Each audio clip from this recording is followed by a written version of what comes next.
and still yet more, till we become worthy of union with you, and help us all to hold fast to Baba's Daman till the very end. Avatar Meher Baba ki Jai. అవతార్ మెహర్ బాబాకి జై. ప్రీతం మెహర్ బాబా, నీవు ప్రసాదించిన ప్రవచన సారమును గ్రహించవలసిన తీరులో గ్రహించి సదవగాహన చేసుకుని వాటిని మా జీవనములలో ఆపాదించుకొని నిజాయితీ తోడను నిర్మల ప్రేమ తోడను వాటిని ఆచరించులాగున మా అందరినీ ఆశీర్వదించు. అట్టి ఆచరణీయత జీవన శైలిలో జీవించున్నట్ల మా అందరినీ అనుగ్రహించు. అవతార్ మెహర్ బాబాకి జై. అవతార్ మెహర్ బాబాకి జై. తండ్రి బాబా అందరికి ప్రేమపూర్వక జై బాబాలు. జై బాబా. తండ్రి బాబా ఈ రోజు కూడా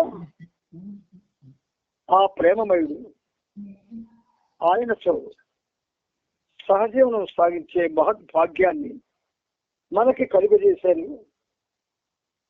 అందుచేత ఆయనకి శత సహస్ర కోటి పాదాభివందనాలు సమర్పించుకుంటూ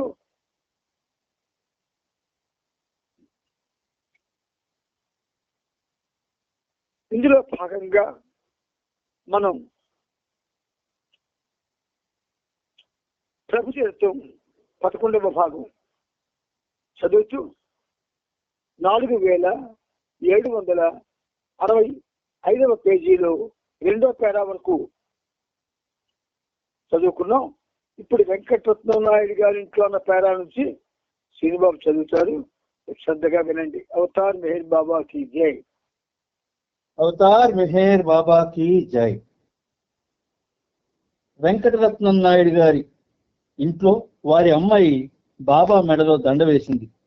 నాయుడికి బాగా సుస్థిగా ఉన్నందున ఆ అమ్మాయి బాబా ఎదుట నాయుడు రాసిన ఉత్తరాన్ని చదివి వినిపించింది. ఆ ఉత్తరంలో వెంకటరత్నం నాయుడు బాబా పాద సన్నిధిలో తనను తాను సర్వార్పణ గావించుకోవాలన్న కోరికను వెల్లడించాడు. నాయుడు పడుకున్న మంచం పైన బాబా కూర్చొని అతని పాదాలు ఒత్తుతూ, నాకు చాలా సంతోషంగా ఉంది, ఎప్పుడూ నా గురించే ఆలోచిస్తూ ఉండు, నేను పురాణ పురుషుణ్ణి, నేనే కృష్ణుణ్ణి అని చెప్పారు. బాబా వద్దకు ప్రసాదాన్ని తీసుకుని రాగా ఆయన దాన్ని స్పృశించారు. తిరిగి నాయుడిని ఉద్దేశించి, నా ప్రేమికులకు నేను బానిసను, ఏదో యాదృచ్ఛికంగా చెప్పలేదు, చివరి క్షణం వరకు బాబా బాబా బాబా అని నా నామాన్ని స్మరించు అంటూ అభయమిచ్చారు. నాయుడికి సరిగ్గా వినబడదు కాబట్టి గట్టిగా చెప్పాలని ధనపతిరావు బాబాతో అన్నాడు. అప్పుడు బాబా ఇలా చెప్పారు, నేను చెవిటివాణ్ణే, నేను చాలా చాలా చాలా అంటూ బాబా చెప్పేలోగా నాయుడు కుమార్తె హారతి పాట మొదలుపెట్టింది. దాంతో బాబా చెప్పదలుచుకున్నది చెప్పకుండానే వెళ్ళిపోయారు. ఆ రాత్రి 8 గంటలకు మండలి వాళ్లతో కలిసి ఏలూరుకు బయలుదేరారు. మచిలీపట్నం ప్రేమికులు జై జయ ధ్వానాలతో మిన్నంటగా బాబాకు వీడ్కోలు పలికారు. దారిలో బాబాకు దాహం వేసి గోదావరి అనే ఊరికి దగ్గరలో కారు ఆపు చేయించారు. రోడ్డు ప్రక్కగా ఒక వ్యక్తి ఒక చేత్తో లాంతర్ను, రెండో చేత్తో అరటి పండును పట్టుకొని నిల్చున్నాడు. కారు ఆగగానే అతను ముందుకు వచ్చి బాబాకు ప్రణమిల్లి ఆ అరటి పండును సమర్పించాడు. ఆ దారి గుండా బాబా కారు వెళుతుందని అతను ఎలా తెలుసుకున్నాడన్నది నాటికి నేటికి అంతుపట్టిన విషయమే. దగ్గరలో ఏ దుకాణాలు లేవు. అందుకని కొద్దిగా ముందుకు వెళ్ళారు. అక్కడ దుర్గా కోల్డ్ డ్రింక్ షాపు అన్న షాపు కనబడింది. ఏరిచ్ సోడా తీసుకుందామని షాపులోనికి వెళ్ళాడు. ఏరిచ్ స్వయంగా అక్కడున్న ఒక గ్లాసును శుభ్రం చేస్తుండగా ఎవరి కోసమని షాపు యజమాని అడిగాడు. నా యజమాని కోసం అని ఏరిచ్ చెప్పగా, ఎవరా యజమాని అని అడిగాడు. ఆ యజమాని మెహర్ బాబాయే అని విన్న ఆ దుకాణదారుడు తిన్నగా వెళ్లి బాబాను దర్శించుకున్నాడు. అతడు సోడాకు డబ్బు తీసుకునేందుకు నిరాకరించగా బాబా తన ప్రసాదంగా తీసుకోమన్నారు. అతడు ఆ డబ్బు తీసుకున్నాడు. అప్పుడు బాబా మండలి వాళ్లను షాపులోకి వెళ్లి కూల్ డ్రింక్స్ తీసుకోమన్నారు. బాబా కూడా వారితో పాటు షాపులోనికి వెళ్లి స్వయంగా అందరికీ డ్రింక్స్ అందించారు. స్వయంగా భగవంతుడే తన దాహం తీర్చుకునేందుకు ఆ షాపుకు రావడం ఆ యజమాని చేసుకున్న అదృష్టం. బాబా తన వారితో కలిసి రాత్రి 11:15 ఏలూరు చేరుకుని కట్టా సుబ్బారావు తోటకు వెళ్లారు. గేటు వద్ద స్త్రీలు బాబాకు ఆరతి ఇచ్చారు. తరువాత విశ్రాంతి కోసం బాబాను కట్టా సుబ్బారావు లోనికి తీసుకువెళ్లాడు. తన కుమారుడు ప్రబోధుతో కలిసి సిడి దేశ్ముఖ్ ఏలూరు వచ్చి బాబా బృందాన్ని కలుసుకున్నాడు. మరునాడు ఫిబ్రవరి 23 ఉదయం కేడిఆర్ఎం మరియు ఇతర ప్రేమికులు వచ్చారు. కానీ కట్టా సుబ్బారావు ఇంటి గేటుకి తాళాలు వేసి ఉంచాడు. తాను అనుమతించిన వారు మాత్రమే లోపలికి ప్రవేశించాలనే ఉద్దేశంతో అతను ఆ తాళం వేశాడు. ఈ విషయం తెలిసి బాబా గేటును తెరిచే ఉంచమన్నారు. గేటు బయట చేరిన వారంతా లోనికి వచ్చారు. అందరినీ బాబా ప్రేమతో పలకరించారు. బ్యాండ్ మేళాలు మ్రోగుతుండగా ఒకరి తర్వాత ఒకరు బాబాను దర్శించారు. బాబాను దర్శించడానికి వచ్చిన తల్లులు తమ బిడ్డల్ని బాబా పాదాల చెంత ఉంచారు. బాబా పిల్లల్ని చేరదీసి ముద్దాడారు. ఆ ఉదయం ఏర్పాటు చేసిన దర్శనం ముగియగానే కె నారాయణరావు ఇంగ్లీష్లో పర్వర్దిగార్ ప్రార్థన చదివాడు. కార్యకర్త ఒకరు అదే ప్రార్థనను తెలుగులో చదివాడు. కొంతమంది పండితులు బాబాను స్తుతిస్తూ శ్లోకాలు వల్లించారు. ఇదంతా అయ్యాక 8:30 బాబా బయటకు వచ్చి పచ్చిక మైదానంలో కూర్చున్నారు. బాబా ఎదుట స్త్రీలు పురుషులు మౌనంగా కూర్చున్నారు. ఆ మైదానంలో పిల్లలు ఆడుకుంటున్నారు. అప్పుడు బాబా, బయటకు నేను మౌనంగా ఉన్నట్లు కనిపిస్తాను, కానీ నాకు ధ్వని అంటే ఇష్టం ఉన్నట్లుగా అనిపిస్తోంది. అందుచేతనే ఇంకెవరు తన మనసు విప్పి మాట్లాడడానికి వీలు లేకుండా పిల్లలు ధ్వని చేస్తున్న వైపు చూపిస్తూ, నేనే మీ ద్వారా ఇలా పెద్దగా ధ్వని చేస్తున్నాను. కాబట్టి మీరలా ఏమీ మాట్లాడకుండా మౌనంగా ఉంటే నేను వెనక్కి వెళ్ళిపోతాను. కార్యక్రమం యథావిధిగా జరుపుకోండి. లేదు మీరు మామూలుగా ఉందామనుకుంటే అంతా ఇక్కడ కూర్చుందాం, చేతనైనంత ధ్వని చేద్దాం. ఎందుకంటే ఇక్కడ అంటే మైదానంలో ధ్వని చేయడం అంటే నాకు ఇష్టం, కానీ అక్కడ అంటే హాలులో ధ్వని చేయడం నేను ఇష్టపడను అన్నారు. ఆ విషయాన్ని ముగిస్తూ, మీ అందరి ద్వారా మాట్లాడేది నేనే, మీ అందరి ద్వారా వినేది కూడా నేనే అని బాబా చెప్పారు. బాబా ఇలా చెప్పడంతో భవనంలో అన్ని శబ్దాలు ఆగిపోయాయి.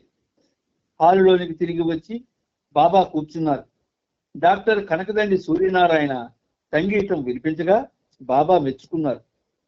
ఉదయం 9:35 బాబా ఇలా చెప్పారు: ఈ సంవత్సరాంతానికి ముందు భగవంతుడు ఆది మూలనాదాన్ని నా చేత గానం చేయిస్తాడు. నన్ను ప్రేమించేవారు ఆ గానంలో తమను తాము పోగొట్టుకొని ప్రతి ఒక్కరిలో నేనే ఉన్నట్టు కనుగొంటారు. విజయవాడ సందేశాల్ని రంజు చదివి వినిపించాడు. తర్వాత బాబా, నేను నా మౌనాన్ని వీడినప్పుడు ఇంతవరకు కని విని ఎరుగని అతి గొప్ప అద్భుతం జరుగుతుంది.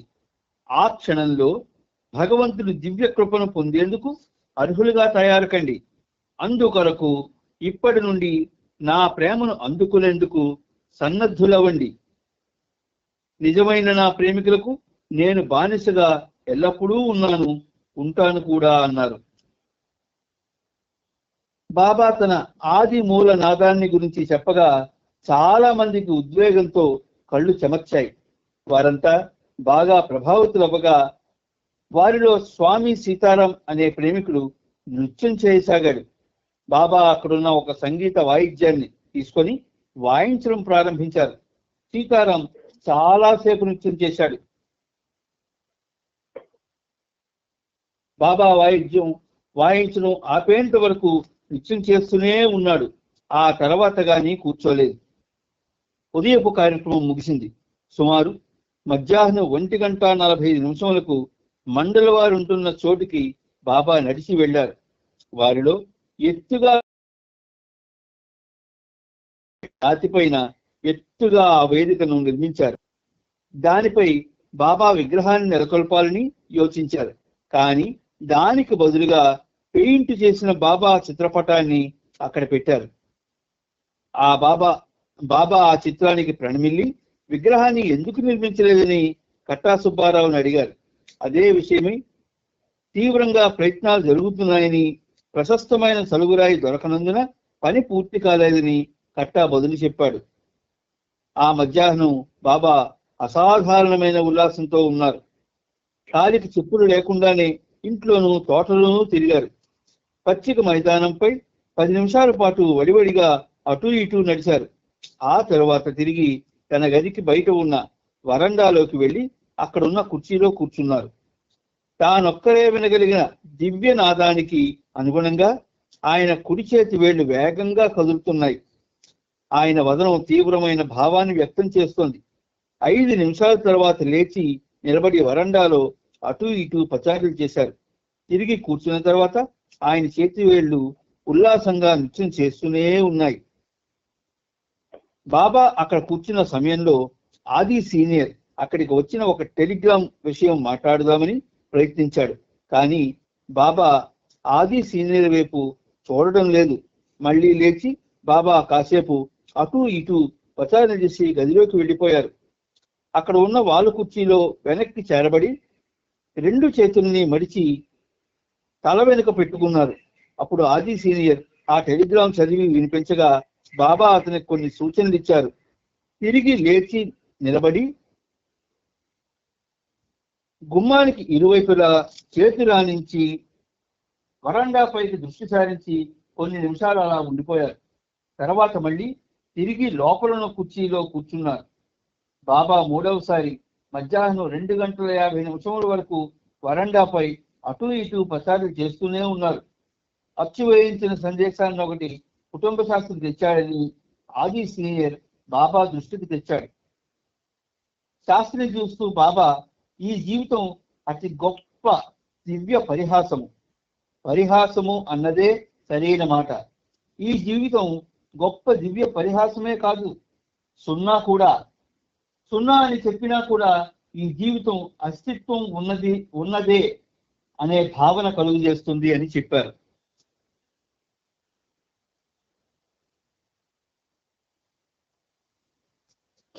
మధ్యాహ్నం 3 గంటలకు బాబా తన గది నుండి బయలుదేరి ప్రజాదర్శనం ఏర్పాటు చేసిన రామ్కోటి మైదానానికి వెళ్లారు.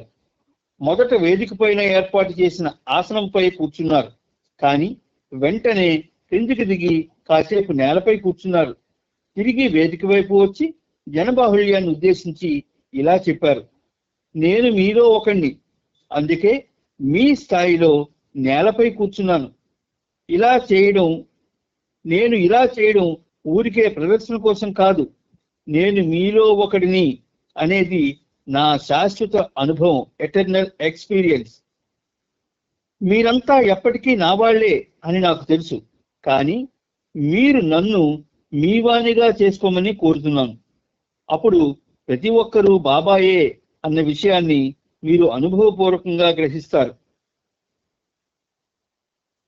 రంజు దిగువ సందేశాన్ని ఆంగ్లంలో చదువుగా దానిని తెలుగు అనువాదాన్ని కుటుంబ శాస్త్రి చదివి వినిపించాడు. ఆ సందేశానికి శీర్షిక ప్రభువు యొక్క ప్రేమ కృప, the master's love and grace. మీ అందరినీ ఇక్కడ చూస్తున్న నాకు ఎంతో సంతోషంగా ఉంది. నా వద్దకు రావడంలో మీరు చూపిన ప్రేమ, ఆరాధనలను నేను మెచ్చుకుంటున్నాను. మీరు పడే బాధలు, మీ కష్టాలు, మీ సమస్యలు, మీ ఆశలు నాకు తెలుసు. వీటినన్నింటినీ నేను అర్థం చేసుకున్నాను. వీటిని గురించి మీరు నోరు విప్పి చెప్పనక్కరలేదు. అలాగే చేతల ద్వారా వ్యక్తపరిచే పని లేదు. అనేక రూపాలలో సంభవించే సహజ అసహజ విపత్తుల వలన యావత్ ప్రపంచం బాధపడుతూనే ఉంది. నిజానికి మొత్తం మానవ జాతి తీరుతెన్నులు ఎంతో విషాదకరంగా పరిణమించాయి. బాధలను అనుభవించడం మానవ జాతికి తరతరాలుగా వచ్చే వారసత్వం లాంటిదే. కేవలం వ్యక్తిగతమైన బాధ లేకుండా యావత్ ప్రపంచం భయం, మనస్తాపాల గుప్పిట్లో చిక్కుకొని బాధను అనుభవిస్తున్నది. మానవుల బాధ వెనుక ఉండి అంతా నడిపించేది ఆ దైవేచ్ఛయే, డివైన్ విల్. దైవేచ్ఛ లేనిది ఏదీ జరగదు.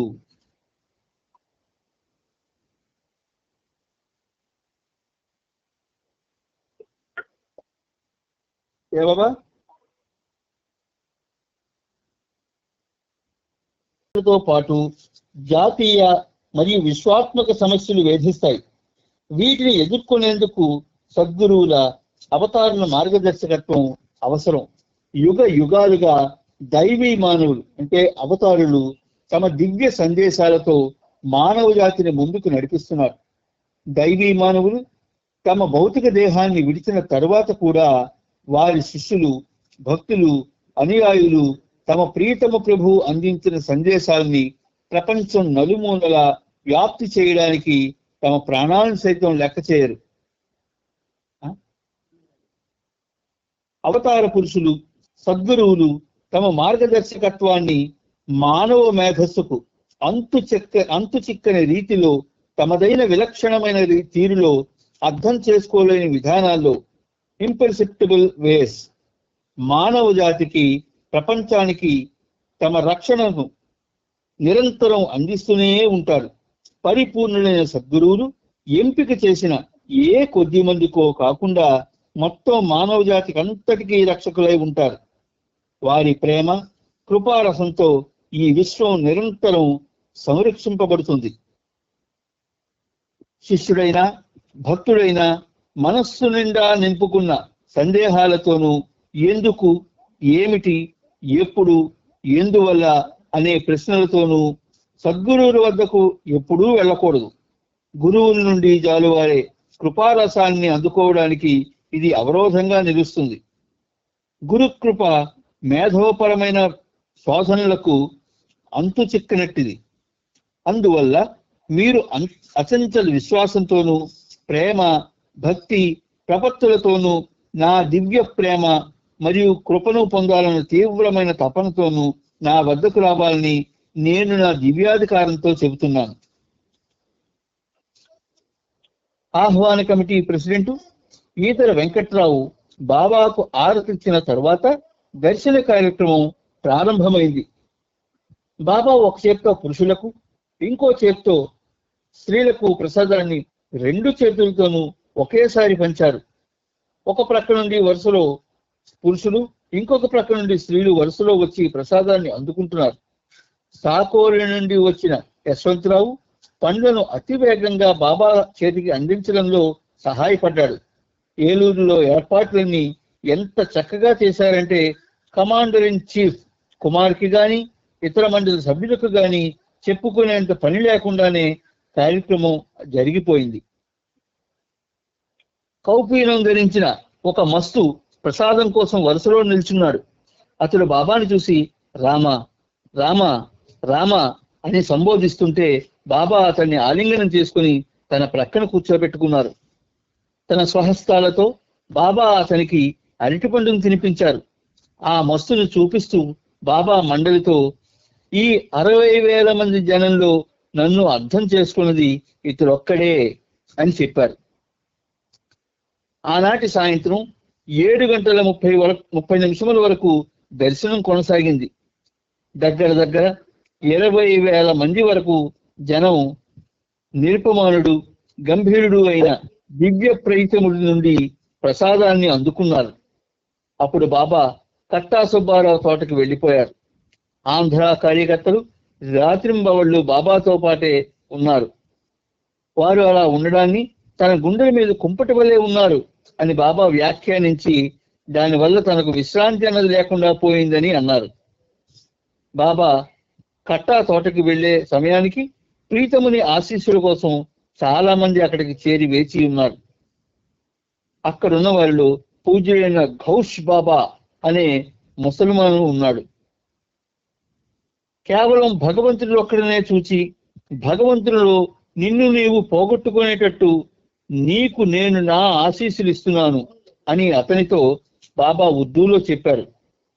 అతడు అక్కడి నుండి వెళ్ళిపోగా అతనికి మరొక వ్యక్తిగత సందేశాన్ని రంజు ద్వారా అందిస్తూ బాబాను నిరంతరం స్మరిస్తూ ఉండమని, ఎంతగా అంటే అతడు తనను తాను లయం చేసుకుని ఫనాస్థితిని పొందే వరకు అనే సందేశాన్ని పంపారు.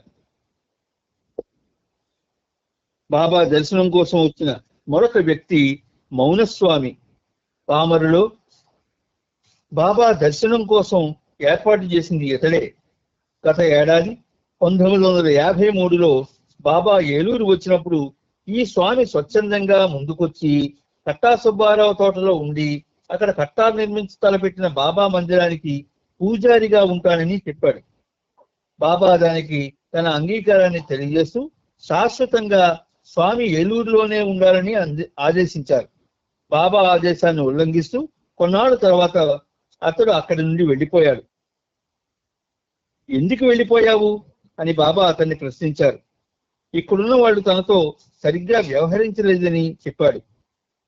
అప్పుడు బాబా, ఇదా నీవు ఆలోచించవలసిన విషయం? ఈ ప్రదేశాన్ని వదిలి వెళ్లే కంటే నీవు చనిపోయి ఉంటే బాగుండేది. దేవుడే కావాలనుకున్నప్పుడు ఎటువంటి ఇబ్బందులను ఖాతరు చేయకూడదు, వాటిని సాకుగా చెప్పుకోకూడదు. సరే, ఇక నేను ఆంధ్రాను వదిలిపెట్టిన క్షణం నుండి నీవు ఒకే చోట ఉండు. అది చిన్న స్థలంలో 40 రోజుల పాటు ఉండు. ఆహారం తీసుకోవద్దు. ఆకలైతే పాలు మాత్రమే త్రాగు. రేయింబవళ్ళు బాబా బాబా బాబా అంటూ స్మరిస్తూనే ఉండాలి. ఈ ఆదేశాన్ని నీవు పాటిస్తే నేను సంతోషిస్తాను.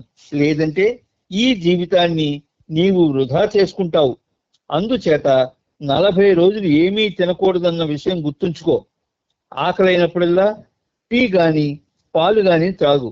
ఇంకేమీ తీసుకోకు. ఉదయం పూట కాలకృత్యాలకు తప్ప 40 రోజులు ఈ స్థలాన్ని విడిచి వెళ్ళకు. నేను దేవుణ్ణి కనుక నా ఆదేశాన్ని తూచా తప్పక పాటించవలసిందే. మౌనస్వామి ఏడవడం మొదలుపెట్టాడు. కాసేపు బాబా ఊరుకున్నారు. తన ఆదేశాన్ని పునరుద్ఘాటిస్తూ మార్చి 5వ తేదీ నుండి 40 రోజులు రేయింబవళ్ళు ఒక్క నిమిషం కూడా నిద్రపోవద్దు. 1 కప్పు పాలు 1 కప్పు టీ తప్ప మరేమీ తీసుకోకు. కావలసినన్ని మంచినీళ్ళు మాత్రం తాగవచ్చు. నీవున్న చోటును విడిచి వెళ్లకు. బజారుకైనా గాని టౌన్ బయటికైనా గాని అసలు ఎక్కడికి వెళ్ళకూడదు. బాబా బాబా బాబా అంటూ స్మరించాలి. ఒకవేళ నీకు పిచ్చి పెట్టినా చావు వచ్చినా కూడా నా ఆదేశాన్ని ఉల్లంఘించకు. అలాగే నా ఆదేశాన్ని పాటిస్తున్నట్లు ఆర్భాటం చేయకు. ఎవరిని నీ పాదాలకు ప్రణమిల్లనీయకు. చివరికి చేతులు జోడించి నమస్కరించనీయకు. నిన్ను అనుసరించనీయొద్దు. ఎవరిని శిష్యులుగా చేసుకోవద్దు. కేవలం నా నామాన్నే జపించు. ఇలా నీవు 100కి 100 పాళ్ళు విధేయత చూపగలిగితే బాబా ఎవరు అనే విషయం ఇసుమంత తెలుసుకోగలుగుతావు. మౌనస్వామి నిస్పృహగా గతి లేనట్లుగా చూశాడు. అప్పుడు బాబా, భయపడకు, నేను చెప్పింది ప్రేమతో హృదయపూర్వకంగా చెయ్యి. నీవలా హృదయపూర్వకంగా చేస్తే నేను నీకు సహాయపడతాను. అప్పుడు నీవు బాబా గురించి తెలుసుకోగలుగుతావు అని సూచించారు.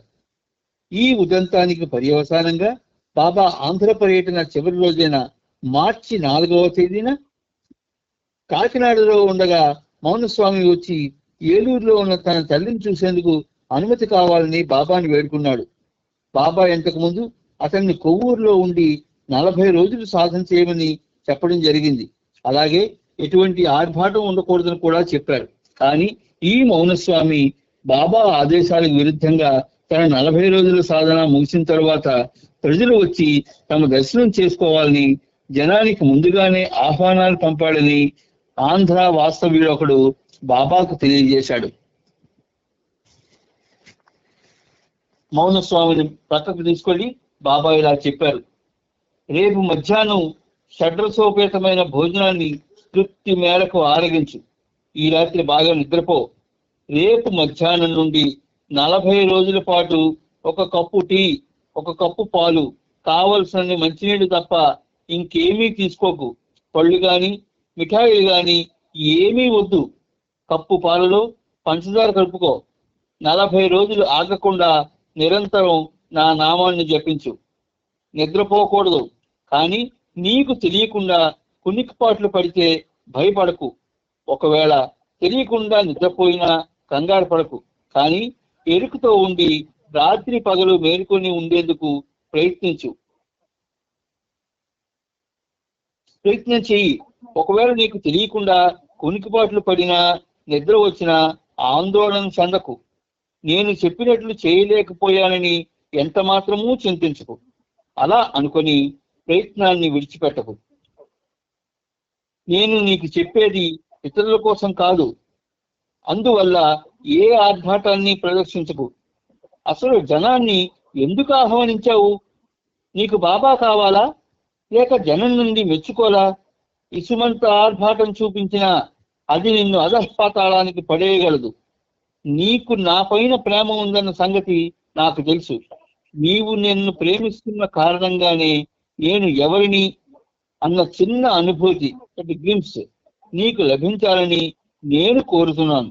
కానీ ఉపవాసానికి, నిద్రపోకుండా జాగరణ చేయడానికి ఎటువంటి ప్రాధాన్యతను అంటగట్టకు. చేసేది నా కోసం చెయ్యి. ఇక్కడ ఒక్క విషయం చెప్పాలి. నీకు బాబా కావాలా, లేక జనం నుంచి మెచ్చుకోవాలా? ఇది మనందరికీ వర్తిస్తుంది. మనలో 180 మంది ప్రజల యొక్క మెప్పుకోలు కోసం చూస్తున్నారు. 80 మంది ఖచ్చితంగా. ఇప్పుడు బాబా మౌనస్వామికి చెప్పినటువంటి ఈ విషయం మనందరికీ వర్తిస్తుంది కనుక జనం యొక్క మెచ్చుకోలు కోసం ఏమాత్రం మనం ప్రయత్నం చేసినా అతపాతాళానికి చేరిపోతాం. మనం బాబా చెప్పినట్టు. మీకు ఇదివరకు ఈ మాట చాలాసార్లు చెప్పడం జరిగింది, కానీ ఇప్పటికీ ఇంకా చాలా మంది జనం మెచ్చుకోవాలి కోరుకోవడం, జనాల్ని మెప్పిస్తూ మాట్లాడుతూ చేస్తున్నారు. ఇది బాబా ఆజ్ఞలకి, సూచనలకి విరుద్ధమైంది. కాబట్టి కొంచెం మానుకోవడానికి ప్రయత్నం చేయండి. ముందుకెళ్ళాను. ఇప్పుడు బాబా అందులో చెప్పారు కదా, నేను నీకు చెప్పేది ఇతరుల కోసం కాదు అని. ఏ బాబా? చెప్పినా. నేను నీకు చెప్పేది ఇతరుల కోసం కాదు అన్నారు కదా, కానీ మీరు ఇది మనందరికీ వర్తిస్తుందన్నారు.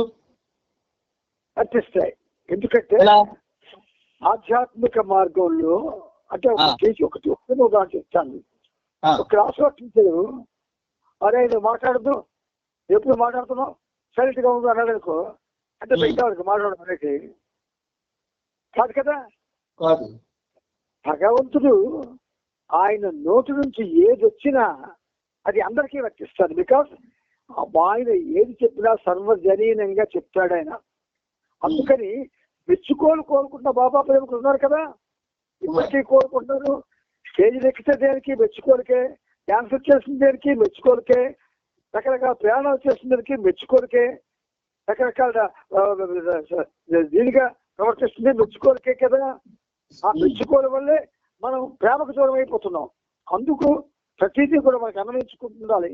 అన్వయించుకున్నప్పుడే మనకు కొంచెం జాగ్రత్త వస్తుంది. ఎవరైనా సరే ఎంత రాదు. ఇప్పటికే ఇగో ఇరాన్ భయంకరమైన యుద్ధం జరుగుతుంది. 3/4 of the world will be destroyed అని బాబా అన్నారు. 3/3 ప్రపంచం నాశనం అయిపోతుంది అంటే నేను కాకుండా ఉన్నాం మాకే వద్దు అనుకుంటాం. అయితే ఖచ్చితంగా నాశనం అయిపోతాం, అందరూ నాశనం అయిపోతాం.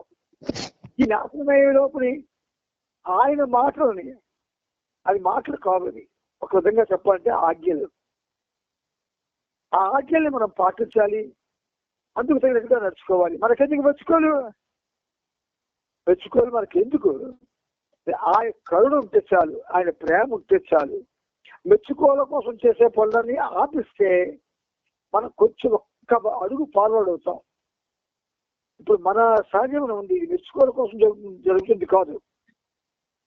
11 వాల్యూమ్స్ మనం ఇప్పుడు 11 వాల్యూమ్ వరకు వచ్చామంటే మెచ్చుకోవడం కోసం చేయలేదు ఈ పని. బాబా చరిత్ర అందరికీ తెలియాలనే ఒక అభీష్టం ఉన్నది ఇక్కడ. కాబట్టి ఇందులో మెచ్చుకోవాలి లేదు. తర్వాత ఒకవేళ మనలో ఎవరైనా మేము సహజనం చేస్తున్నాము, మేము చాలా గొప్పవాళ్ళు అనే గర్వపడితే దయచేసి అటువంటి గర్వపడడం కానీ లేదా ఆ విధంగా లేనిపోని బీకరాలు పలకడం కానీ చేయకండి. ఎందుకంటే దేవుణ్ణి తెలుసుకోవడానికి మానవుడు ఏం చేస్తున్నాడు, ఏం చేయగలడు? కనీసం దేవుడు చెప్పింది కొంచెం ఆచరించడానికి ప్రయత్నం చేస్తే కొంచెమైనా నెక్స్ట్ జనంలోనైనా మరి కొంచెం ఒక అడుగు ముందుకు వేయడానికి అవకాశం ఉంటుంది. అందుచేత నీకు బాబా కావాలా లేక జనం మెచ్చుకోరా అని అంటే సర్వజనీయంగా అందరికీ వర్తిస్తుంది. మనకు బాబా కావాలా, మనం చేస్తున్న పనులన్నీ కావాలా? మనకు బాబా కావాలా, మన ఆస్తులు అంతస్తులు కావాలా? మనకు బాబా కావాలా, మనకి ఇష్టమైన పనులు చేస్తున్నాయి అవి కావాలా? బాబా కావాలి అనుకుంటే మనకి ఏముండవు. అది జై బాబు ముందుకెళ్ళాను. బాబా అలా చెప్పి మౌనస్వామిని ఆలింగనం చేసుకున్నారు. ఆ మర్నాటి నుండి అతడు బాబా ఇచ్చిన సూచనలను పాటించడం ప్రారంభించాడు. కానీ అతడు గతంలో వలనే మరొకసారి బాబా ఆదేశాలకు విరుద్ధంగా అనవసరమైన ఆర్భాటాన్ని కనపరిచాడు. వేరే విధములైన మర్యాదలను కూడా అతడు జనం నుండి ఆశిస్తున్నట్లు కనిపించింది. చివరికి బాబా పట్ల విధేయునిగా ఉండే ప్రయత్నంలో కూడా విఫలుడయ్యాడు. అంతే. ఏలూరులో దర్శన కార్యక్రమం ముగిశాక ఆ రాత్రి 8 గంటలకు బాలికల బృందం దశావతారాల నృత్యం ప్రదర్శించారు. ఆ నృత్యం బాబాకు ఎంతగానో నచ్చింది. ప్రతి బాలికను బాబా ప్రేమతో ఆలింగనం చేసుకున్నారు. అమలాపురం అందుకే ఇది చదివిన తర్వాతే బాబా మహర్షి చేత ఈ అవతారాల యొక్క అవతార విశిష్ట అనేటటువంటి ఒక చక్కని ప్రదర్శన తయారు చేయించారు. దాన్ని అంటే ఒక విధంగా ఏ పని చేసినా ఏది ఆశించకుండా చేస్తేనే అది చక్కటి ఫలితాన్ని ఇస్తుంది. అలాగా ఏది ఆశించకుండా ఆ అవతార విశిష్టత ప్రదర్శింపబడలేదు. అందువలనే అది దాని తర్వాత కొన్నాళ్ళు ఆగిపోయింది. నీకేదో ఎలా ఉంటుందంటే మనం ఏ పని బాబా కోసం చేసినా అది ఆయన చేస్తున్నట్లుగా భావించాలి, ఆయన మన చేత చేయిస్తున్నట్లుగా భావించాలి. అంటే మనం చెత్త పనులు చేస్తూ చెయ్యకూడని పనులు చేస్తూ బాబా నా చేత చేయిస్తున్నారు అని కానీ ఆయనకి ఆపాదిస్తే మళ్ళీ కొన్ని జన్మల వరకు కూడా మనకి బాబా లభించడం. అందుకని చాలా జాగ్రత్తగా మనం ఆధ్యాత్మిక మార్గమే ముళ్ళబాట అన్నారు బాబా. ఆ మాట అన్నప్పుడు మనం కొంచెం జాగ్రత్త పడాలి కదా. ముళ్ళ బాట ఎందుకన్నాడు ఆయన? నీ మాట కూడా నీకు శాపం అయిపోద్ది, నీ ప్రవర్తన కూడా నీకు శాపం అయిపోద్ది, నీ ఆలోచన కూడా నీకు శాపం అయిపోద్ది. మరి నీకు భగవంతునికి దగ్గర కావడం అనేది జరగదు, నోచుకోరు కూడా. అందుకని బాబా ఇప్పుడు అన్నీ కూడా చాలా చాలా చాలా చాలా సెన్సిటివ్ గా తీసుకోవాలి.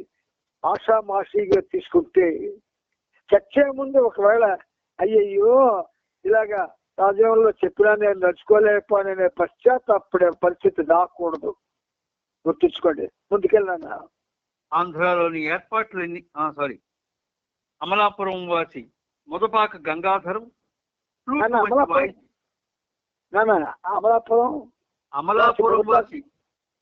అమలాపురం వాసి మొదపాక గంగాధరం ఫ్లూట్ వంటి వాయిద్యాన్ని వాయించి తన నైపుణ్యతను మండల సమేతుడైన బాబా ముందు ప్రదర్శించి ఆనందపరిచాడు.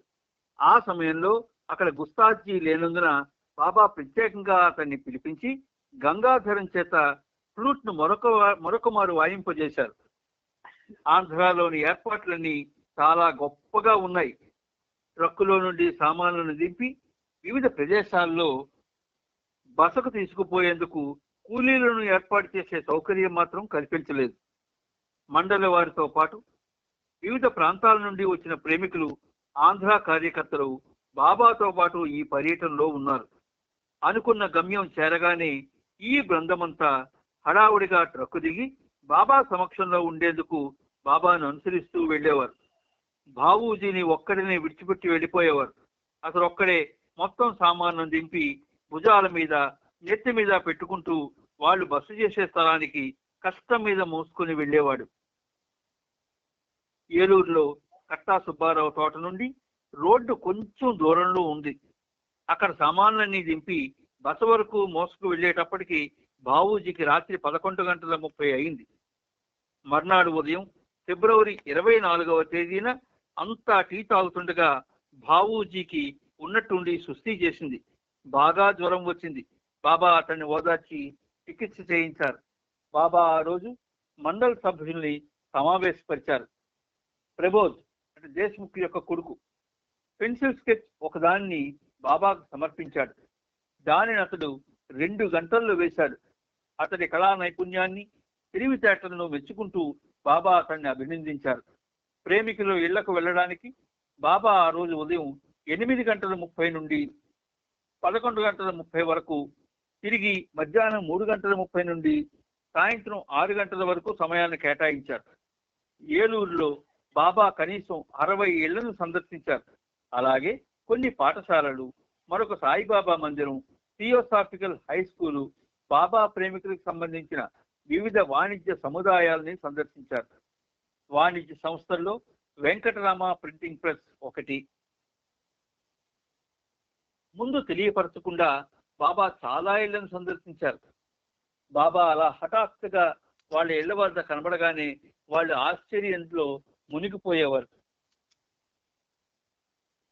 కొంతమంది అయితే మహోన్నతుడైన ఈ అతిథిని కూర్చుండబెట్టేందుకు కుర్చీని తీసుకురావడానికి పరుగులు పెట్టేవారు. మరికొందరు పూల కోసం, పూలదండల కోసం మనిషిని పంపించేవారు. బాబా ఈ సంబరాన్ని, చుట్టుపాట్లను చూస్తూ చాలా ఆనందించినట్టుగా కనబడ్డారు. విరామం లేకుండా సాగిన ఆనాటి కార్యక్రమాలను గురించి కిషన్ సింగ్ ఇలా వర్ణించాడు. ప్రేమికుల ఇళ్లకు బాబా వెళ్ళినప్పుడు వారి కుటుంబ సభ్యులను, బంధువులను బాబాకు పరిచయం చేస్తున్నప్పుడు తన ప్రేమను వారికి వ్యక్తం చేస్తూ ఒక చోటు నుండి ఇంకొక చోటికి వడివడిగా మెరుపు తీగల కంటికి అందనంత వేగంగా నడుస్తూ బాబా భూమిపై తన విశ్వకార్యాన్ని నిర్వర్తించారు. తన ప్రేమికులకు ఆలింగనమిచ్చి ప్రత్యేకమైన ప్రసాదాన్ని అందిస్తూ ఒక్కోసారి ప్రేమికుల కుటుంబ సభ్యులతో ఫోటో తీయించుకునేందుకు అనుమతించారు.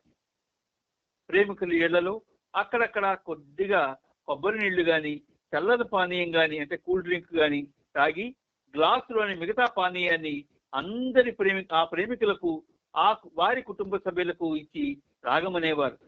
వెళ్ళిన ప్రతి ఇంట బాబాకు తప్పనిసరిగా హారతినిచ్చేవారు. ఒకరి వెనక ఒకరు అతి వేగంగా అన్ని రకాల పూలమాలలు, బంగారు జలతారుతో అల్లిన కర్పూర దండలు బాబా మెడలో వేసేవారు.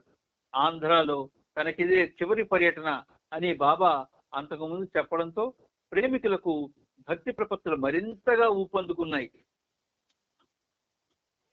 భారతదేశమంతటా షిరిడీ సాయిబాబాకు చాలా ప్రాముఖ్యం ఉంది. కేఎన్ చౌదరి అనే ప్రేమికుని ఇంట్లో ఒక గది గోడకు సాయిబాబా ఫోటో వేలాడుతోంది. బాబా పటాన్ని చూపిస్తూ సాయిబాబా కళ్ళు సాటి లేనివి, ప్రపంచంలో ఎవరికీ అలాంటి కళ్ళు లేవు అన్నారు. తరువాత 11 గంటలకు సాయిబాబా మందిరంలో సాయి చిత్రపటం చూపిస్తూ బాబా ఈ 5 సద్గురువులు ఒక పద్ధతిలో పురాణ పురుషుడైన నన్నుగా రూపొందించారు. ఈయన నాకు పితామహుడు అన్నారు. 20 నిమిషముల తర్వాత బాబా వేరొక సాయి మందిరంలోకి వెళ్ళి అక్కడున్న సాయిబాబా చిత్రపటానికి చేతులు జోడించి నమస్కరిస్తూ నిజమైన ప్రేమ అనేది కానీ ఉంటే ఆ ప్రేమ ఎక్కడుంది? సాయి సర్వత్రా ఉన్నాడు, నేను అంతటా ఉన్నాను అన్నారు.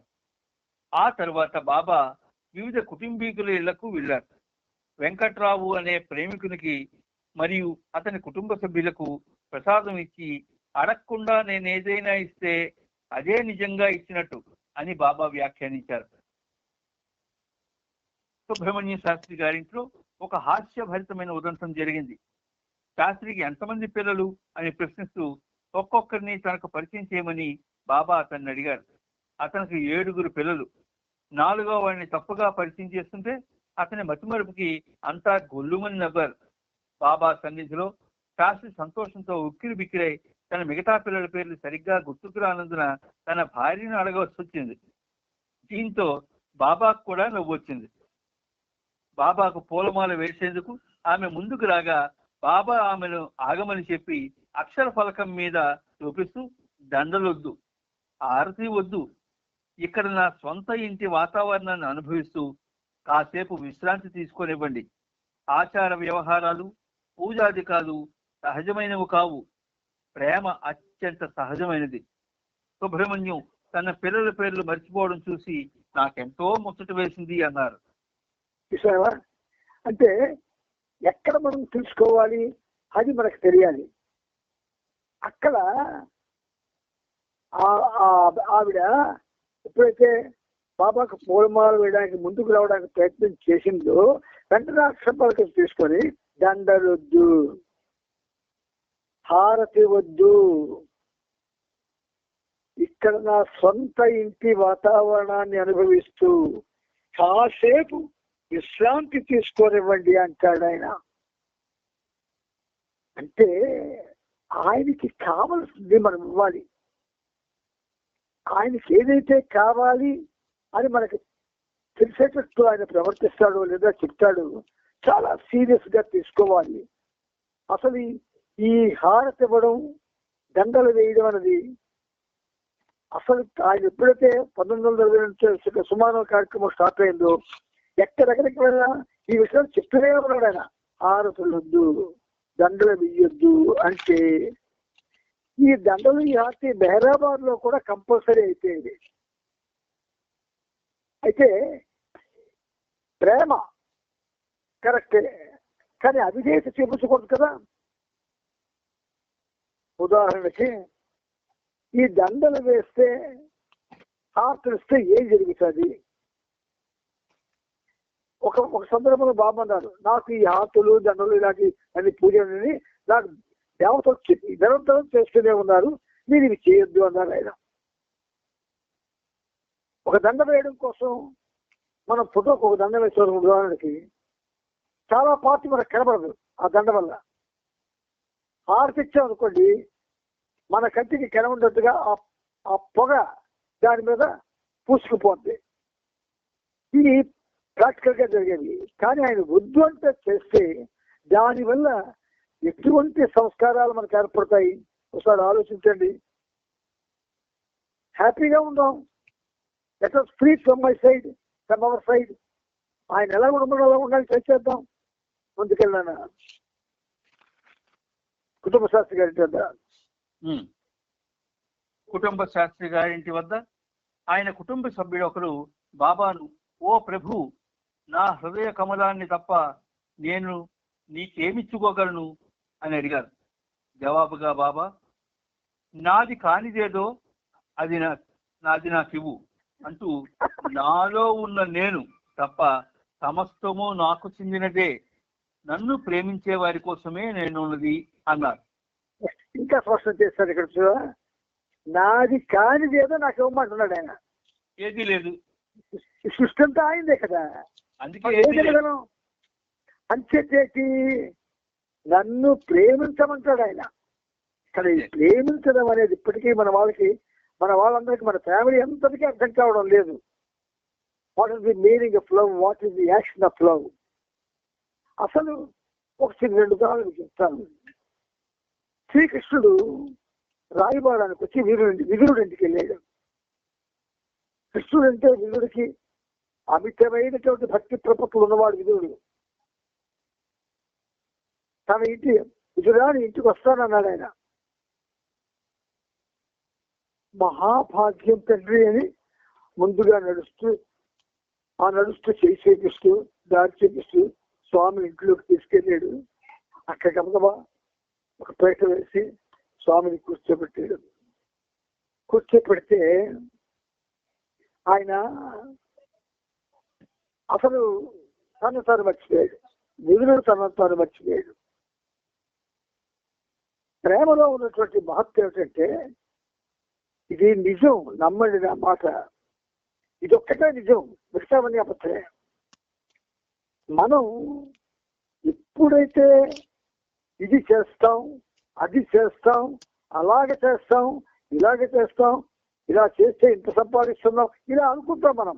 కానీ అసలు ప్రణాళిక రహితంగా మౌనంగా ఆ ప్రభు యొక్క ప్రేమను పొందడానికి కానీ ప్రయత్నం చేస్తే నీతో నీ ఇంట్లో బాబా ఉంటారు, గ్యారంటీగా. ఆయనకి కావాల్సినటువంటి విధేయత. ప్రేమ కన్నా గొప్పది విధేయత అంటాడు ఆయన. ప్రేమ కన్నా గొప్పదంటాడు ఆయన. అంచేత ఈ విధుడి ఇంటికి వెళ్తే ఆయన భక్తి ఏమిటో తెలుసు బాబా కృష్ణుడికి. పీట వేశాడు, పళ్ళు పెట్టాడు, మంచి 6 పళ్ళు తెచ్చాడు శబరిలాగా. జాగ్రత్తగా తొక్క తీసి పండు పారి తొక్క పెట్టాడు నోట్లకి. అది చిన్న విషయం ఇది. ఆయన చాలా ఆనందంగా తినేస్తాడు అది, ఆ తొక్కని. అంటే మనది తొక్క, మనకు కనబడింది తొక్క, కానీ ఆయన ప్రేమది. ఆయన ప్రేమను దిగుకుంటున్నాడు ఆయన.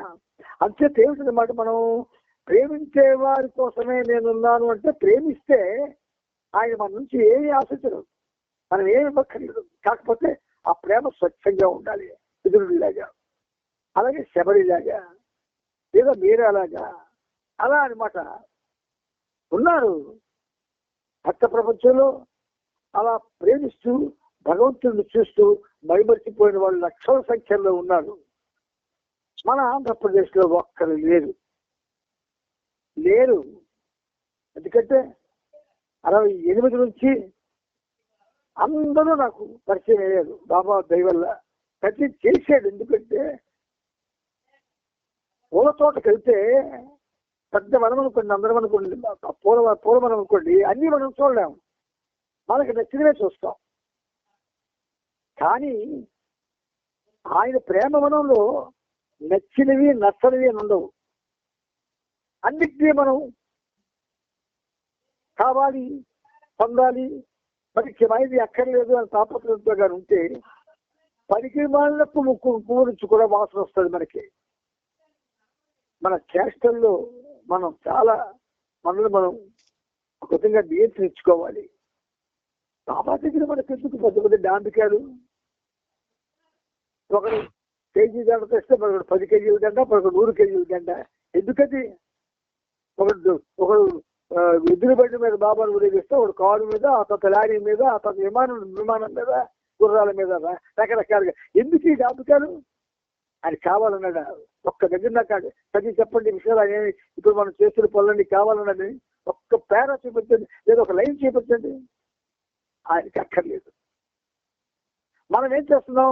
పొగడబడాలి, మన గురించి చెప్పుకోవాలి. సత్య జీవికి పొగడతారు ఎందుకండి? ఇవాళ పోయేవాడికి ఆయనతో ఉంటే ఆయన ప్రేమను సంపాదించడానికి మనం చూస్తే ఎంత అదృష్టవంతులు అవుతాం ఆలోచించుకోండి. అంత డెత్ బెడ్ మీద కూడా వీడికి ఇంకా ఊహలు, ఆలోచనలు, కోరికలు, రకరకాల చికాకులు ఉంటాయి. అలా ఉండకూడదు. కనీసం 50 దాటిన వాళ్ళైనా, మహర్ బాబా ప్రేమికుల్లో 50 దాటిన వాళ్ళే చాలా ఎక్కువ కోరికలతో ఉంటున్నారు. ఇప్పుడు దురదృష్టం, అది చాలా దురదృష్టం. ఎప్పుడైతే మనం కౌమారం దాటిపోతామో అక్కడి నుంచి సుకుమారం అయిపోవాలా. కౌమారంతో సుకుమారం అవ్వాలా. ఆ సుకుమారత దేనికి? ఆయనకి దగ్గర అవ్వడం కోసం. ఆయన చేతి కావాలి మన నుంచి ప్రేమే. మీ ప్రేమ నాకు చాలంటాడు ఆయన. అందుకని ఇక్కడ ఈయనకి నాది కానిది ఏదైనా ఉంటే అది నాకు ఇవ్వమన్నాడు. ఏదుంది అంటూ, నేను తప్ప సమస్తము నాకు చెందింది, నన్ను ప్రేమించే వారి కోసమే నేను ఉన్నది అన్నాడు. స్పష్టంగా చెప్పాడు. నన్ను ప్రేమించే వారి కోసమే నేనున్నాను. అది మానేసి మిగతావన్నీ చేస్తున్నాం. అందరం చేస్తున్నాం. అయితే ప్రేమించడం అంటే ఏమిటి? What is the meaning of love?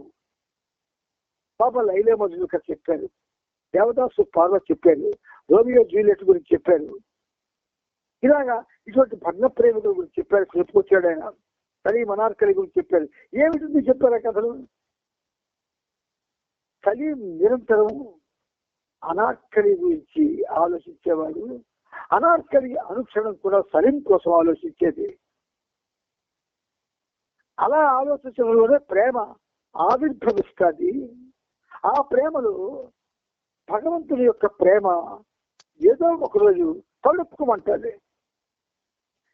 మన ప్రేమలో అది ఒక విధంగా చెప్పాలంటే మన ప్రేమ అది పవిత్రమైంది కాదు, అందులో అపవిత్రత ఉంటుంది. కాబట్టి ఎప్పుడైతే బాబాని ప్రేమించడానికి మరి ఆలోచన లేకుండా ఆయన నామస్మరణ చేస్తూ ఆయన్ని ప్రేమిస్తూ, బాబా నిన్ను ప్రేమించవలసిన రీతి నాకు తెలియదు కానీ నీ స్మరణ చేస్తే ప్రేమ అనుకుంటున్నాను, నిన్ను నిరంతరం ధ్యానిస్తే ప్రేమ అనుకుంటున్నాను, ఏమీ చేయకుండా నీకు ఎలా చూస్తూ ఉంటే అదే ప్రేమ అనుకుంటున్నాను, ఇంతకంతా నేనేం చేయలేను తండ్రి అని కూర్చోండి.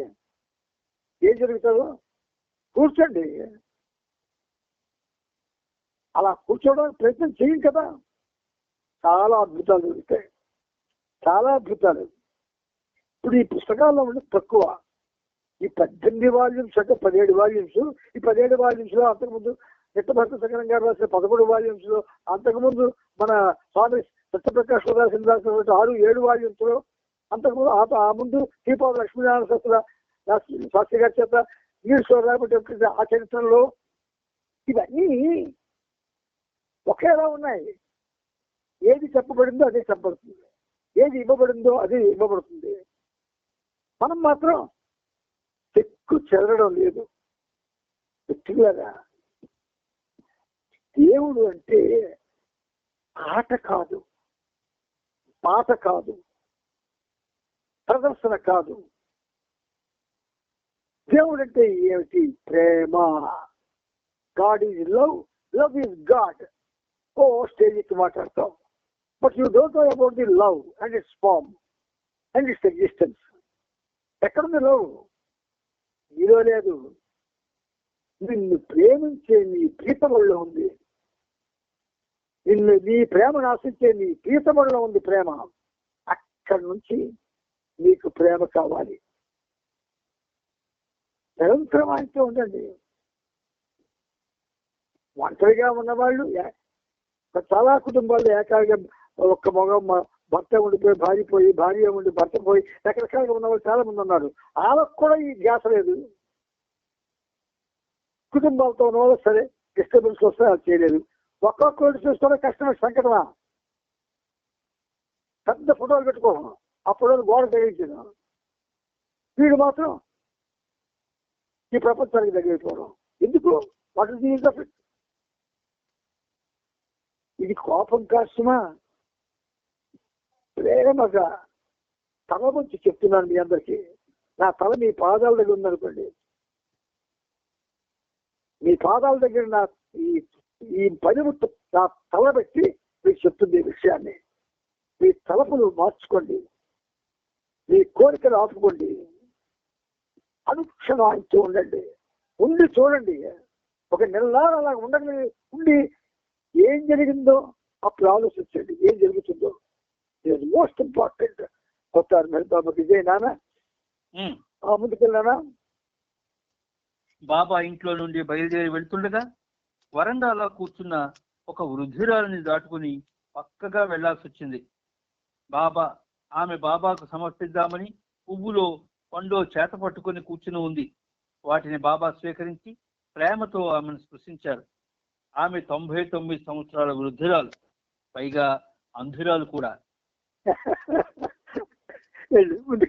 డాక్టర్ సూర్యనారాయణ ఇంట్లో ఆయన సోదరి కుమార్తెను బాబాకు పరిచయం చేస్తూ ఆ అమ్మాయి మెట్రికులేషన్ ఫస్ట్ క్లాస్ లో పాస్ అయిందని చెప్పారు.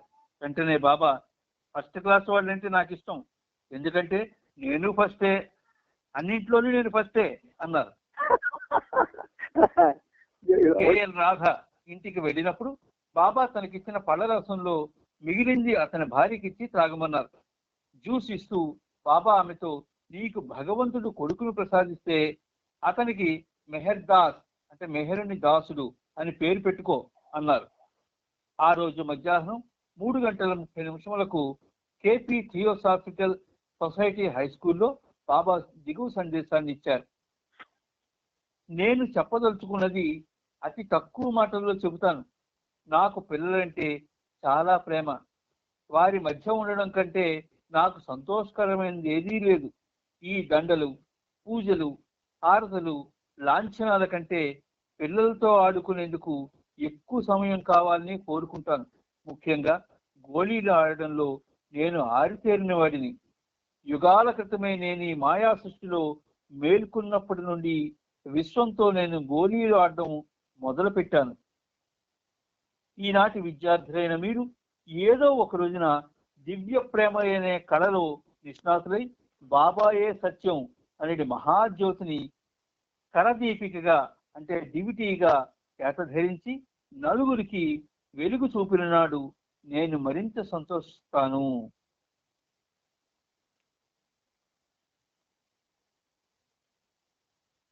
ఈ సందర్భంలో అర్థమైంది కదా, అర్థమవుతుంది కదా వింటాను. ఈ సందర్శనాలతో బాబా ఆనాటి సాయంత్రం వరకు గడిపారు.